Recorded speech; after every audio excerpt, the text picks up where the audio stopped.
In 2014, armed agents stormed a medical clinic in Helena, Montana. They weren't there for a drug cartel. They weren't there for violent criminals. They were there for a doctor. Railroaded, the story of Dr. Mark Ibsen. Dr. Mark Ibsen didn't set out to become controversial. He graduated with a dream: to help people. After completing his residency, he spent years saving lives in ERs across Montana and California.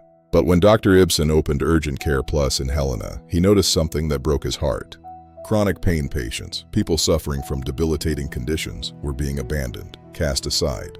Patient: every doctor turned me away. I couldn't get out of bed, I couldn't work, I couldn't live. Then I found Dr. Ibsen. So Dr. Ibsen did what any compassionate physician would do. He became the doctor of last resort, accepting the complex cases other physicians were too afraid to take. He implemented comprehensive care, addiction screening, patient contracts, and documented everything. But in the new America, where treating pain had become a crime, none of that would matter. In 2012, the Montana Board of Medical Examiners set their sights on Dr. Ibsen.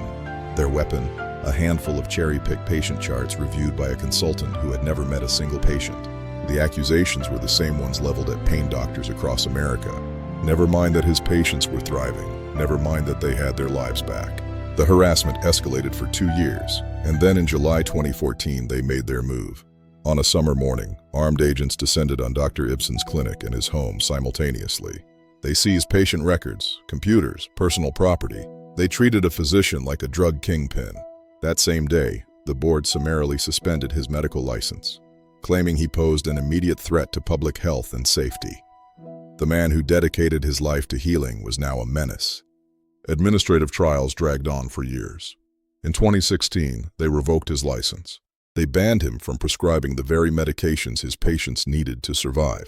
Patient: when they took his license, I lost everything. I thought about ending it. I had no hope left.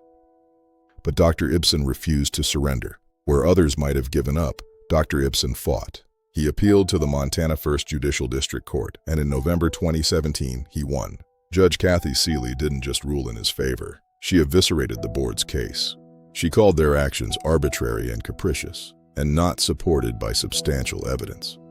In early 2018, Dr. Ibsen's license was fully restored. No restrictions, complete vindication. But he wasn't done. In 2018, Dr. Ibsen filed a federal civil rights lawsuit.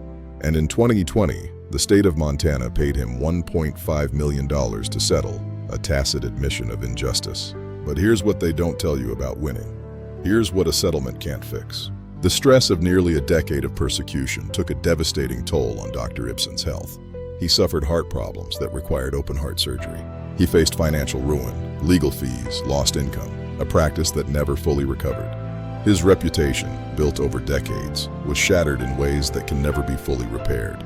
Dr. Ibsen still practices pain management in Helena today. He still treats the patients no one else will see. Dr. Ibsen still practices pain management in Helena today. He still treats the patients no one else will see. Dr. Mark Ibsen's story isn't just about one doctor. It's about what happens when we criminalize compassion, when we abandon the most vulnerable among us because we're too afraid of the politics. Thousands of pain doctors have retired early or left the field. Millions of chronic pain patients abandoned. Suicide rates among pain patients have skyrocketed. This is happening right now in your community. Doctors like Mark Ibsen shouldn't have to choose between helping their patients and losing everything. So what can you do? Learn more about Dr. Ibsen and other pain management physicians who have been railroaded by bad policy on unbedsidemanners.com. Support pain patient advocacy organizations. Share this story. Let people know what's happening. Because the next doctor they come for could be yours, and the next patient left without care could be you. Railroaded. Learn more. Take action. unbedsidemanners.com. For the patients who have nowhere else to turn.